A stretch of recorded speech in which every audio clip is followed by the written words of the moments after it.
My successful son refused to give me $3,500 for my cancer surgery. My struggling daughter gave me everything she had. For most of my life, I believed that success changed people for the better.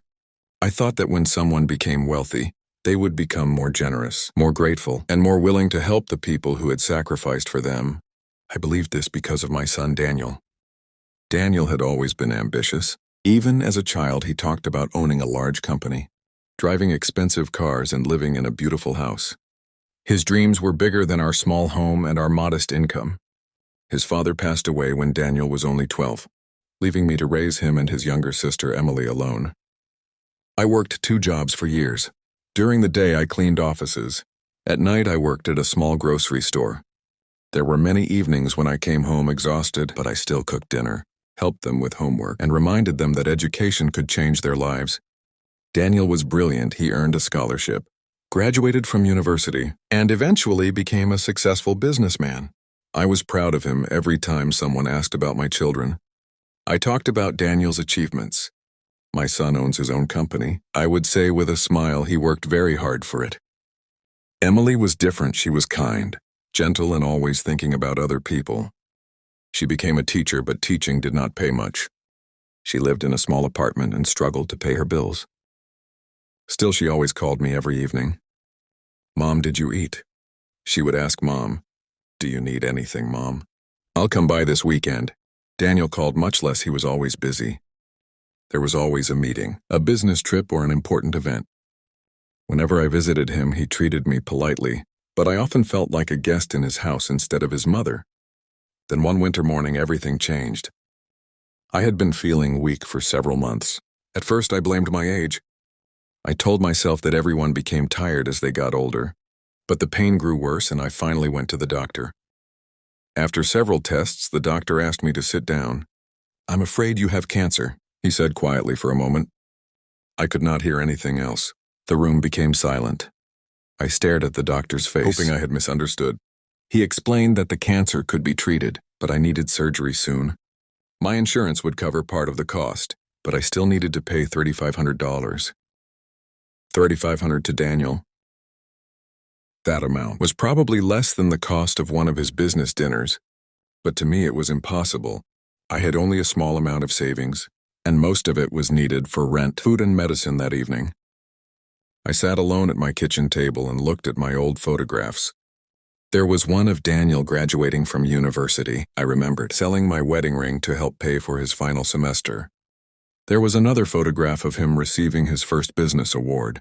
I remembered taking extra shifts so I could buy him a suit for the ceremony. I had never asked him to repay me. I did not believe love should be measured in money, but now I was sick, frightened, and running out of time. The next day I called Daniel.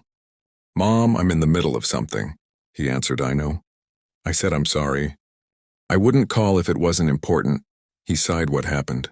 I told him about the cancer. I explained that I needed surgery and that I was short $3,500.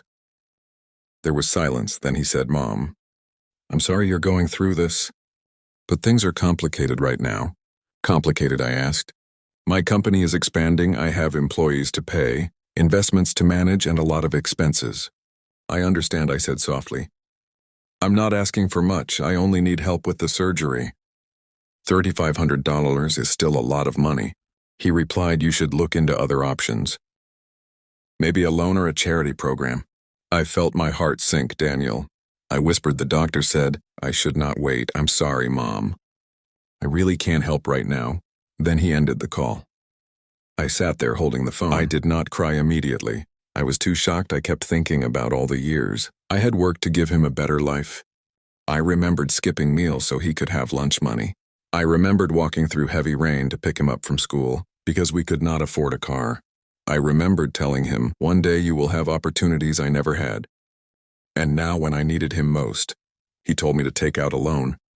That evening, Emily came to visit. She saw my face and knew something was wrong. "Mom, what happened?" I tried to smile. "Nothing, sweetheart. I'm just tired," but she sat beside me and held my hand. "Please tell me." So I told her everything.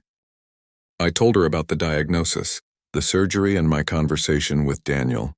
Emily listened quietly when I finished. She hugged me. "You're going to have the surgery," she said. "I don't know how." I replied, I don't have enough money. You will, she said firmly. The next morning, Emily called me.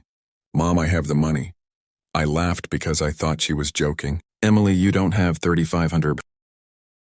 Yes, I do. Now she came to my apartment carrying an envelope. Inside was the exact amount I needed. I stared at the money. Where did you get this? She looked down. I used my savings. But you were saving to buy a car. I can save again, Emily. You need that money. Your car barely works. I can take the bus. I shook my head no. I can't accept this. Then she told me something that broke my heart. I sold my car yesterday, she said. You did what I sold it. I also took extra tutoring jobs, and my friends helped me find someone who would buy some furniture. I didn't need. Tears filled my eyes. You gave up everything, she smiled. No, Mom. I'm giving everything to the person who gave everything to me. I could not speak. I held her and cried. The surgery was scheduled for the following week. Emily took time off work and stayed with me at the hospital. She brought my favorite soup, helped me walk after the operation, and slept in a chair beside my bed. Daniel did not come. He sent a short message. Hope everything goes well. That was all. The surgery was successful, but recovery was difficult. Emily visited almost every day. She took buses across town because she no longer had a car. She never complained. One afternoon I asked her, "Are you angry at your brother?" She was quiet for a moment.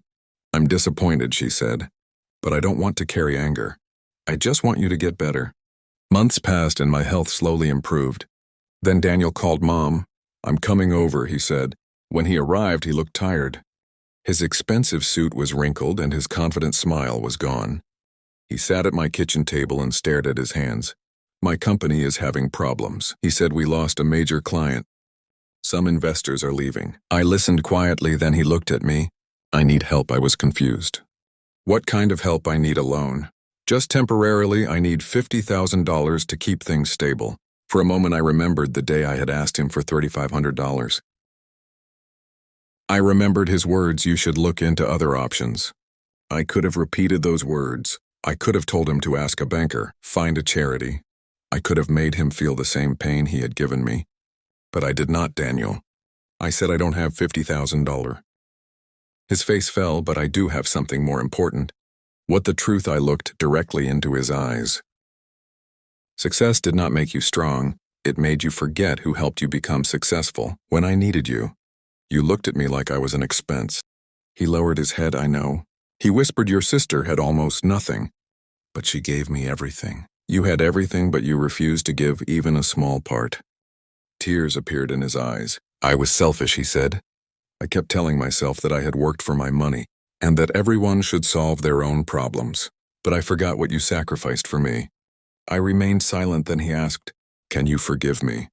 I thought about it for a long time. "I can forgive you," I said, "but forgiveness does not erase what happened. You will have to show me that you have changed." Daniel nodded. "Over the next year." He did. He visited more often. He apologized to Emily and helped her buy a reliable car. He began supporting a local cancer assistance program, not because he wanted attention, but because he understood what it meant to be afraid and unable to afford treatment. One day he brought me an envelope.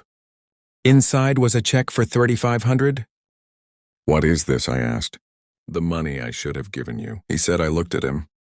"You don't owe me money, I know," he replied, "but I want to return what I failed to give when you needed it." I smiled sadly. The money was never the most painful part. I needed to know that my son cared. He held my hand. "I do care, Mom." I just forgot how to show it. Today I am healthy. I still live in my small home, and my life is simple.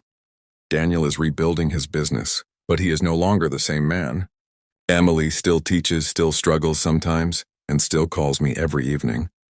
When people ask me which child is more successful, I no longer talk about money, businesses, or expensive homes.